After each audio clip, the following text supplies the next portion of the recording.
Shock immediate నేను బాస్కి phone చేశాను, మా బన్నీ బాస్కి ఫోన్ చేసి బాస్ ఇమీడియట్గా హాస్పిటల్కి వెళ్ళి వాళ్ళని కలువు, నేను వస్తానంటే సరే నేను మొత్తం అక్కడ వెళ్ళి సెట్ చేసి వస్తాను, వాళ్ళందరూ ఎమోషనల్గా ఎలా ఉన్నారు ఏంటో మనం ఫస్ట్ చెక్ చేసుకున్న తర్వాత మీరు దిగాలి, ఒక్క నిమిషం ఆగండి సార్. వెళ్ళిపోయి తర్వాత వాసు నేను వస్తానంటే సార్ మీరు రావద్దు ప్లీజ్, దయచేసి మీరు హాస్పిటల్ రావద్దు, ఇక్కడ గందరగోళం అయిపోతుంది, నేను నైట్ మీరు థియేటర్కి వెళ్ళారు, ఇష్యూ అయింది, యూనో చాలా ప్రాబ్లం అయింది, ఇప్పుడు మీరు హాస్పిటల్కి వచ్చి మళ్ళీ ప్రాబ్లం అయితే మాత్రం సార్ చాలా ప్రాబ్లం అవుతుంది సార్, నేనే వాళ్ళని కొంచెం వాళ్ళ రిచువల్స్ అన్నీ అయిపోయిన తర్వాత మీ దగ్గర తీసుకొస్తానని చెప్పాడు. ఓకే అని వెయిట్ చేసేసరికి ఇమీడియట్గా ఏం చెప్పారు, సార్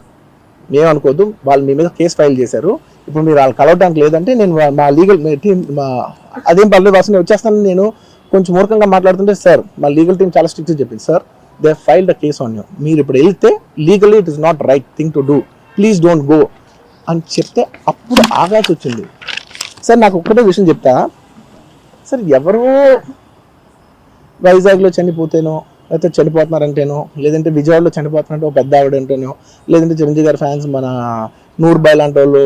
లేదంటే కళ్యాణ్ గారి ఫ్యాన్స్ మన ఎవరో అంటేనే వాళ్ళందరికీ నేను వెళ్ళి పర్సనల్ సార్ ఇక్కడ నుంచి విజయవాడ వెళ్ళాను సార్ ఎవరినో కలవటానికి, ఒక లేడీని, ఒక వైజాగ్ వెళ్ళాను ఇక్కడ నుంచి ఎక్కడో ఉప్పలు ఉంటే ఎక్కడో దాటుంటే అక్కడికో వెళ్ళాను. అలాంటిది నా ఓన్ ఫ్యాన్స్, నాకు నా ఫ్యాన్స్ అంటే ఎంత ఇష్టం మీ అందరికీ తెలుసు, అలాంటి నా ఓన్ ఫ్యాన్స్ నా ఓన్ థియేటర్లో నేను ఉన్న ప్రెమిసెస్లో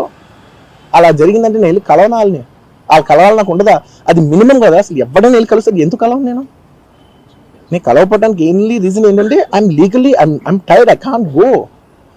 అంత మాత్రం నేను స్పందించలేదు అని అనడానికి కూడా లేదు. సో నాకు ఏం చేయాలో తెలియక నెక్స్ట్ డే సరే వాసు మనం వెళ్ళకపోతే బాగోదు, ఏం చేయాలో తెలియక అప్పటికప్పుడు ఒక వీడియో పెట్టా, ఎందుకంటే నేను కూడా షాక్లో ఉన్నా, జెన్యున్లీ నేను కూడా షాక్లో ఉన్నా, అరే ఇలా అయింది ఏంటి, ఎటు కాకుండా హాఫ్గా ఉన్నాను నేను జెన్యున్ చెప్పి హాఫ్ ఉన్నాను, నేను ఇప్పుడు కూడా కొంచెం హాఫ్గానే ఉన్నాను, నాకు తెలుస్తుంది నేను కరెక్ట్గా సెంటర్డ్గా లేను, కొంచెం ఆఫ్లోనే నాకు తెలుస్తుంది.